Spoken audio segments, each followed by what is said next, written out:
Kanchi green mango sorry with gap borders, red and baby pink combination లో వస్తుంది. Ready stock లో multiples ఉన్నాయి and grandeur గా ఉంటాయి. అండ్ శారీలో కూడా మనకి ఇలాగా ఫ్లోరల్ మోటివ్స్ వచ్చాయి అండ్ బార్డర్స్ కూడా చాలా బాగున్నాయండి. సాఫ్ట్ అండ్ లైట్ వెయిట్ గా ఉంది కలెక్షన్ అంతా. అండ్ పళ్ళు ఇలాగా కంచి పళ్ళు వస్తుంది.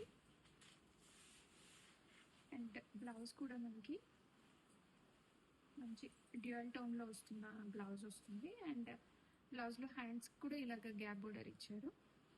బడ్జెట్ ఫ్రెండ్లీ రేంజ్ లో ఉన్నాయి అండ్ ప్రీమియం క్వాలిటీ తీసుకొచ్చేస్తుంది. కంప్లీట్ శారీ అంతా కూడా ఇలాగ బార్డర్స్, బుట్ట, పళ్ళులో హైలైట్ చూడండి, ఇలాగ టాజిల్స్ కూడా ఇచ్చారు. ఇవి కంచి పట్టు చీరలు చేయించాలంటేనే 300-400 ఛార్జ్ చేస్తారు. బట్ ఇలాగా మనకి బడ్జెట్ రేంజ్ శారీస్ కి ఇవి కూడా చేపిస్తున్నామండి. చాలా గ్రాండియర్ గా ఉంటాయి. రెడీ టు డిస్పాచ్ లో ఉన్నాయి.